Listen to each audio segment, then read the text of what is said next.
Hello everyone, कैसे हैं आप सभी। आशा करते हो अच्छे होंगे और मन लगा के पढ़ाई कर रहे होंगे। तो हम लोग की ज़िंदगी ऐसे ही चल रही है और हम लोग यही सोचते हैं कि कब ऐसा दिन आएगा कि सब कुछ ठीक हो जाएगा और हम जो है अच्छे से रह पाएंगे, सब कुछ अच्छा हो जाएगा। ऐसा होता ही नहीं है। तो हमें ये चीज़ सोचना छोड़ देना चाहिए ना कि सारी प्रॉब्लम ख़त्म हो जाएगी तब हम ये काम करेंगे। हमें अपना काम करते रहना चाहिए। तो आज मैं अपने पीछे देखिए किचन गार्डन में आई हूँ, छोटा सा जो है, और मैं यहीं पे आप लोगों को कुछ ऐसी बातें बताऊंगी जो आपको पढ़ने के लिए प्रेरित करेगी। हमें पढ़ना चाहिए, ये समझ में आएगा। और ऐसी कौन कौन सी वजह थी कि मैंने भी पढ़ना ही शुरू किया। तो देखिए ना, मेरे पास तो पहले एक कमेंट आया था कल की, दीदी आप पेन ही कौन सा यूज़ करती हैं। मैं यूपीएससी की तैयारी करती हूँ और उसमें लिखना रहता है, तो पेन कौन सा करें आंसर राइटिंग के लिए। तो अभी तो फ़िलहाल मैं ट्राइमेक्स से लिख रही थी। जो कल एक मैंने शॉर्ट भेजा था उसमें मैं ट्राइमेक्स से लिख रही थी। वो एक ट्रिक मैंने बताया था। लेकिन एक बात मैं बताऊं, ये तो जॉब लगने की बात है। वो भी मेरे बेटे की पेन थी, मेरी पेन नहीं है। मैं तो अभी भी कोई भी यूज़ कर लेती हूँ। लेकिन जब मैं तैयारी करती थी और मुझे भी पेन की बहुत ज़रूरत पड़ती थी प्रैक्टिस के लिए, तो मैं बताऊं कि उस समय ये भी देखना पड़ता है ना कि कौन सी पेन सस्ते में आती है, कौन सी ऐसी पेन लें जिससे हम ज़्यादा से ज़्यादा लिखें और कम में हो भी जाए, ऐसा भी सोचना पड़ता है। तो मैं तो 3 रुपये वाली पेन, 5 रुपये वाली पेन जो होती थी उसी से मैं लिखती थी। और मैं एक पेन खरीदती थी और ढेर सारे उसके रिफ़िल लेके रख लेती थी ताकि बार बार जाना ना पड़े दुकान पे बार बार, ताकि समय बचे। समय बचाने के लिए तो मैं बहुत कुछ करती थी। तो और पेन की बात नहीं है, जब आप जॉब में नहीं रहते हैं, जिम्मेदारियां बहुत सारी रहती हैं, बहुत सारी चीज़ें रहती हैं ना, तो बहुत कुछ देखना पड़ता है। कहीं कपड़े भी लेने जाओ, कहीं शॉप पे जाओ, तो वहाँ भी प्राइस देखना पड़ता था कि हम ले सकते हैं कि नहीं। फ़िलहाल अभी तो लगता है कि चलो ले लेते हैं, कोई बात नहीं, अगले महीने पैसे आ जाएंगे। तो देखिए, बहुत मतलब ज़रूरी है हमें अपने पैरों पे खड़ा होना। अपनी आप इच्छा मार सकते हैं, लेकिन अगर आप माँ हैं या आप पिता हैं तो अपने बच्चों की इच्छा मारेंगे। वो सब कुछ कहेंगे, आप नहीं करेंगे तो चल जाएगा। लेकिन ये है कि आप कहीं ना कहीं आपकी आत्मा ज़रूर दुखी होती है कि देखो बच्चा कहा और उसकी इच्छा हम पूरी नहीं कर पाए। तो इसीलिए करना पड़ेगा हम लोग, क्योंकि हम लोग जिम्मेदार हैं, तो हमें पढ़ाई करनी पड़ेगी। और एक चीज़ मैं बताऊं, आज मैं यहाँ पे आप लोगों को लेके आई हूँ। खेत देख रहे हैं ना, ये सब पीछे थोड़ी सी जगह है, तो इसमें कुछ ना कुछ मतलब बोया ही रहता है। और यहाँ देखिए सफ़ेद वाला गुड़हल। तो जानते हैं क्या मैं बताना चाह रही हूँ कि आप लोग जो कहते हैं कि समझ में नहीं आती हैं चीज़ें, है ना, तो इसके जिम्मेदार भी हम ही हैं एक तरह से, जान लीजिए। अब जैसे मान लीजिए ये खेत है, ठीक है। अब इस खेत में आप देख रहे हैं कि ये मतलब इसमें खुरपी वगैरह से हमेशा कुछ ना कुछ काम होता रहता है, खाद वगैरह पड़ते रहते हैं, इसमें हमेशा कुछ ना कुछ बोया ही रहता है, एक सीज़न के बाद दूसरा चीज़, और उसमें हम पर्याप्त खाद पानी हमेशा पड़ता रहता है।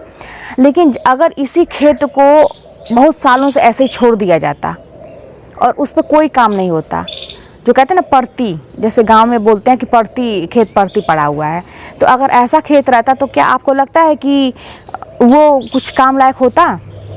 नहीं होता। उसमें कुछ भी आप बोते वो उपजाऊ होता ही नहीं, अगर उसमें खाद पानी नहीं टाइम से पड़ता या उसमें कुछ उस लायक नहीं बनाया जाता उसको फिर उपजाऊ बनाने के लिए फिर एक मेहनत करना पड़ता, एक प्रोसेस करना पड़ता। तो ऐसे ही हमारा दिमाग भी है। जो आप लोग कहते हैं ना कि पढ़ती हूँ और समझ में नहीं आता, अभी मेरे पास कल ही ऐसा कमेंट आया था कि समझ ही नहीं आता है, कैसे पढ़ें, चीज़ें ही नहीं समझ में आती हैं। तो बहुत दिनों से तो आपने छोड़ दिया था अपने दिमाग को, ऐसे ही जाने दिया था किसी और चीज़ में, किसी दूसरे क्षेत्र में अपने दिमाग को लगा के, पढ़ाई के क्षेत्र में नहीं लगाया जैसा लगाना चाहिए, है ना। तो अब दिमाग जो है ना उतने अच्छे से काम नहीं करेगा जितना उसे करना चाहिए। अब वही वो पड़ती खेत की तरह हो गया है। और जैसे खेत में जो बीज हम बोते हैं वही पनपता है, वैसे ही हमारा दिमाग है। इसमें जो सोच हम डालेंगे, जैसी हमारी अंदर की सोच रहेगी, सकारात्मक है या नकारात्मक है, वही फसल उसमें बढ़ेगी, वही फसल उसमें उगना शुरू हो जाएगी। और जब आप छोड़ दिए हैं तो उसमें घास फूस आ ही गए होंगे, यानी कि दिमाग अब आपको वर्क में लाने के लिए पहले उसको एक प्रोसेस के तहत गुजरना पड़ेगा। तुरंत बहुत अच्छे से काम नहीं करेगा वो, आपको थोड़ा टाइम देना पड़ेगा। थोड़े थोड़े से शुरुआत करेंगे, थोड़े थोड़े शुरुआत करिए, फिर आपका दिमाग जब अच्छे से एक प्रॉपर वे में आ जाएगा, रोज़ का रूटीन उसको समझ में आ जाएगा, वो भी एक टाइम टेबल से लेकर हर चीज़। देखिए हमारा दिमाग समझता है, कभी कभी हम अलार्म लगाते हैं और अलार्म एकदम एग्जैक्ट टाइम पे ही हमारी नींद खुल जाती है, उसमें हमें वही नहीं करना पड़ता है कि हाँ अलार्म बजेगा तब। ऐसा दिमाग हम लोग का सेट है, दिमाग बहुत पावरफुल है हम लोग का, लेकिन बस हम लोग उसका यूज़ सही से नहीं कर पाते हैं। तो ये चीज़ है कि अब आपको वैसे ही उसमें जैसे खेत में खाद पानी डालेंगे, अपने दिमाग में सोच पहले अच्छी डालिए, अच्छा सोचिए, सकारात्मक सोचिए। उसके बाद आप जैसी पढ़ाई कर रहे हैं, जितना मेहनत कर रहे हैं, अब आप बीज बो दिए हैं तो उसमें अगर आप उसको नहीं देख रेख करेंगे, उसमें टाइम टाइम से पानी नहीं डालेंगे, खाद नहीं डालेंगे, देख रेख नहीं करेंगे, तो वो फसल आपकी अच्छी नहीं होगी। तो वैसे ही अगर आपने फॉर्म भर दिया है, अब उसकी तैयारी उस लेवल की नहीं रहेगी, तो फिर आपका रिजल्ट कैसे अच्छा आएगा। तो यही सारी चीज़ें हैं ना, छोटी छोटी चीज़ों से हमें समझना चाहिए कि हमें पहले अपनी सोच अच्छी लानी है। जैसा हम बीज बोएंगे वही फसल तैयार होगी। तो आप अच्छा सोचिए और अपना काम करते रहिए। अगर आप मेहनत करेंगे तो उसका परिणाम आपको ज़रूर मिलेगा। अब कोई किसान ही है, अगर ऐसा सोचता कि पता नहीं क्या होगा, पानी न बरस जाए, ओले न पड़ जाए, कहीं ये ना हो जाए, तो ये सोच के तो वो खेती ही नहीं करता, तब तो हम लोग भूखों मरते। लेकिन ऐसा नहीं होता है, हर साल वो खेती करता है और इस अच्छी सोच के साथ करता है कि हमारी फसल अच्छी होगी। कभी कभी हो जाता है ऐसा कि प्रकृति का ऐसा वार होता है कि फसल नुकसान हो जाती है, लेकिन फिर अगले साल वो करता है और फिर उसी मेहनत से करता है। हमेशा थोड़ी ना ऐसा होता है। और कभी कभी उसे इतना फ़ायदा होता है जितना वो पहले घाटे में रहता है उससे भी ज़्यादा डबल मुनाफा उसे मिल जाता है। तो हमें भी ये चीज़ समझने की ज़रूरत है। पढ़ाई करिए, पैसा बहुत बड़ा मोटिवेशन है, और ये जो समझ में नई चीज़ें आती हैं, तो अब इतने दिन से बिगड़ी हुई चीज़ें हैं तो अचानक से नहीं समझ में आएंगी, थोड़ा सा उसे टाइम देना पड़ेगा।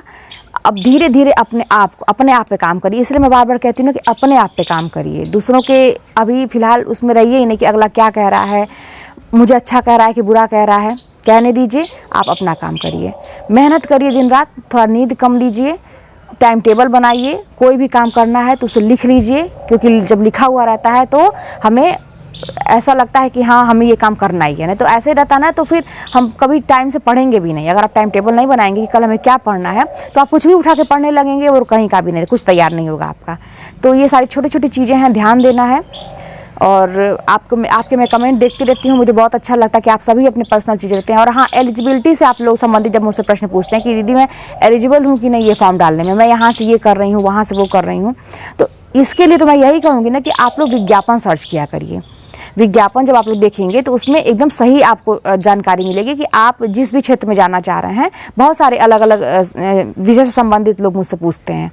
तो एक चीज़ मैं बता दूं आपको, मैंने पहले भी बताया है कि मैं बहुत ही उतना ही मैंने पढ़ा है ना जितना ज़रूरी है, अपने सिलेबस के अकॉर्डिंग मैंने पढ़ा। वही मैं आप लोगों से भी कहती हूँ कि बहुत ज़्यादा आप ताम झाम के चक्कर में पढ़ेंगे कि ये किताब ले लें, वो किताब ले लें, और कुछ भी अच्छे से ना कर पाइए तो आपका एग्ज़ाम नहीं निकलेगा।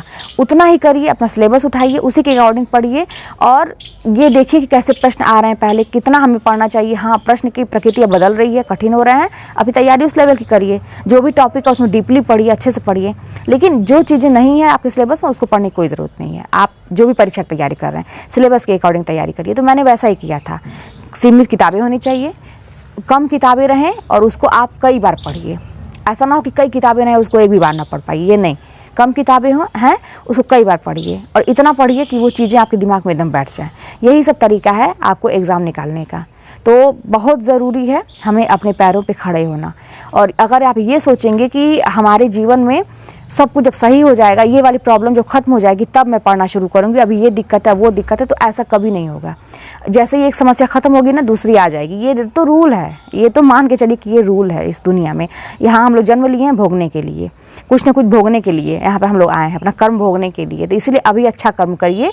और अब क्या है ना कि कलयुग में मुझे ऐसा लगता है कि जो आप करते हैं ना उसका रिजल्ट आपको मिल जाता है ना। तो मेहनत करके देखिए यही सोच के साथ। अब क्या होता है मैं बहुत डीपली नहीं जानती, लेकिन यही सोच आप आप रखिए कि हम जो करेंगे उसका रिजल्ट हमको मिल जाएगा, यानी कि हम मेहनत से पढ़ेंगे तो हमको उसका रिजल्ट मिल जाएगा। यही सोच के आपको कुछ पता रहे या ना पता, लेकिन अपने मन एकदम सकारात्मक रहिए कि हम अगर कर्म अच्छा करेंगे तो उसका फल हमें अभी मिलेगा, तुरंत मिलेगा, बुरा करेंगे उसका भी मिलेगा।